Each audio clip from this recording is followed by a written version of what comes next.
Hay que decir que el presidente de México, Andrés Manuel López Obrador, está llegando, o llegó, mejor dicho, a su primer informe de gobierno, el que manda la Constitución, gozando de una aprobación que promedió el 70% y una desaprobación del 25%. Estos resultan ser los datos de la empresa Oculus. Esta es una compañía que genera un dato revisado ya y después de haber visto todas las encuestas, y este porcentaje de aprobación ha sido elevado y ha sido mucho más elevado que la visión favorable que podemos reportar en sexenios pasados de presidentes en esta misma circunstancia. Así que ese nivel de aprobación es elevado, 70%, y este es un mandato muy potente porque le implica en ese nivel de aprobación la oportunidad al presidente de México de hacer cambios si eso es lo que quiere. Yo le agradezco a Luis Rubio, presidente de la organización México Evalúa, que me acompañe desde la capital mexicana para hablar con él de si estos 9 meses son la referencia que podemos proyectar sobre el futuro ya después de lo que escuchamos el domingo. ¿Cómo empiezas, Luis? Un gusto volverte a ver. Hola, Gaby. Yo no sé si la referencia, pero si es la referencia no es muy buena, porque en los últimos 9 meses lo que hemos visto es mucha popularidad, pero poca sustancia. Hemos visto cambios que son más bien de desmantelamiento de lo que existe, más que construcción de algo nuevo. Y ese es, yo creo, que el gran tema. El informe, a final de cuentas, lo que nos dijo es: voy a seguir haciendo lo mismo. No voy a variar absolutamente nada, a pesar de que los resultados están todavía por verse. En las áreas que ha marcado, Luis, en ese informe de gobierno, ¿cuál debe ser entonces la medida de éxito para un presidente que constantemente dice tengo otros datos? Y si quieres hablemos de todas esas áreas. Bueno, yo creo que los temas que él puso desde el principio, que son pobreza, corrupción y crecimiento, son los temas que son importantes para México, y yo creo que esos son los que hay que evaluar. No es tanto que los datos sean buenos o sean malos, que claramente él pone en disputa siempre los datos de todos los demás, pero el punto de fondo es que si no logra una tasa de crecimiento mucho más elevada, particularmente en el sur del país, si no logra disminuir la pobreza y si no logra atacar de fondo las causas de la corrupción, simplemente habrá sido muy mal gobierno. Si logra atenuar o mejorar estos índices, va a ser mucho mejor. Entonces no importa tanto cuáles son sus datos, la pregunta es si los resultados son mucho mejores. Él habla de que no hay recesión, no dice que lo que hay es estancamiento en función de los datos oficiales, y dice que lo que ya mejoró es la distribución del ingreso y hay mayor desarrollo. Bueno, lo que sin duda hay es una distribución distinta del gasto público. Antes se gastaba mucho en índices como la salud o como lo que él critica mucho, yo creo que con razón, que son las condonaciones fiscales y demás, pero en el fondo lo que está haciendo simplemente es transfiriendo fondos de eso hacia sus clientelas, hacia los adultos mayores y hacia los jóvenes. Tienen una lógica política impecable ambos rubros de gasto, pero no son solución de largo plazo, son maneras de simplemente subsidiar o atenuar problemas, pero no de resolver los problemas de fondo.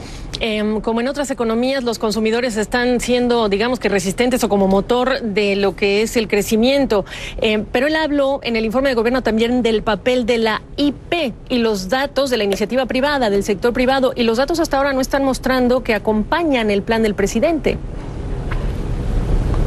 Bueno, más bien toda la inversión ha estado paralizada. De hecho, ha estado paralizada desde la campaña de Trump, que atacando a México sistemáticamente disminuyó el atractivo de invertir, o por lo menos el deseo de invertir, tanto del exterior como de dentro de México, y eso ha continuado con el gobierno de López Obrador.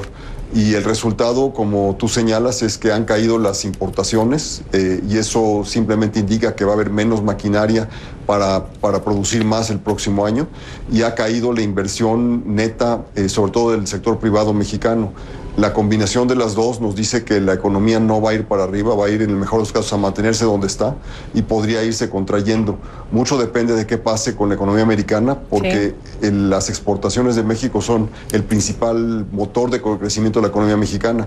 Ese es el factor más importante a final de cuentas. Y si es el factor más importante, Luis, ¿qué me dices tú de cuánto se aprovecha o no este momento todavía de crecimiento económico estadounidense en México?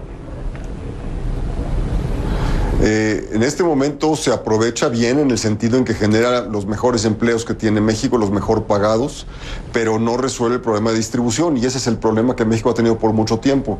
El problema de distribución tiene una latitud geográfica, el sur y el norte, haciéndolo muy sencillo, sí. Y por otra parte tiene una dimensión del tipo de empleos que se generan en cada sector. Tenemos una economía muy subdesarrollada, muy vieja, muy vinculada a una industria vieja que no exporta, que no es competitiva en el sur, y tenemos una industria hipercompetitiva, hiperexitosa en el norte. Ese contraste es el que hace la diferencia. Lo que habría que hacer en un mundo perfecto es invertir mucho más, tanto infraestructura por parte del gobierno como inversión productiva, fábricas y demás por parte del sector privado. Las dos cosas van ligadas. Desafortunadamente, los proyectos que hasta ahora por lo menos ha mostrado el presidente López Obrador son proyectos que se dirigen menos a infraestructura que a gastos en proyectos como el de la refinería de Dos Bocas, que sin embargo no lo presentó, no lo mencionó ayer, o como el Tren Maya, que no son proyectos de infraestructura que tengan un atractivo productivo.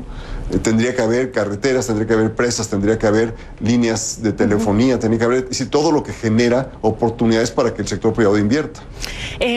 Luis Rubio, el presidente lo ha dicho muchas veces, tú lo has escuchado, desechar la obsesión tecnocrática o tecnócrata de medir todo con el simple crecimiento económico. No es lo cualitativo, sino la distribución cuantitativa del ingreso y la riqueza. Él lo ha dicho, dice que lo importante no es el crecimiento, sino el desarrollo. ¿Qué le dirías tú? Pues nadie podría estar en desacuerdo con eso, pero para que pueda haber desarrollo tiene que haber crecimiento. No hay manera de redistribuir lo que no se produce. Entonces la pregunta no es tanto si debe haber crecimiento, sino cómo se distribuyen los beneficios del crecimiento.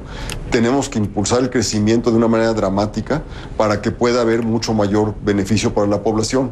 Entonces, si uno ve la mitad norte del país, esta crece alrededor del 6% anual. La mitad sur crece, en mejores casos, en cero, si no es que negativo. Entonces lo que habría que hacer es que el sur también crezca en una proporción similar a del norte para que haya mucho más, y después ahí sí tiene que haber una estrategia de gobierno para que sea mucho más incluyente el crecimiento en el sur y para que sea mucho mejor distribuido y que se note sobre todo en movilidad social. El gran éxito de México en la primera mitad de los primeros 60, 70 años del siglo pasado fue que hubo una enorme movilidad. Una persona que nacía en una zona rural podía acabar siendo presidente de la República. Esto no fue excepcional. Podía ser un gran empresario. Esas cosas ya no existen hoy en día. La movilidad se ha disminuido y la educación se ha paralizado con sindicatos abusivos. Todo eso requieren acciones de gobierno. Sin acciones en esos campos, simplemente no es posible el crecimiento. Clarísima tu perspectiva. Te agradezco, Luis.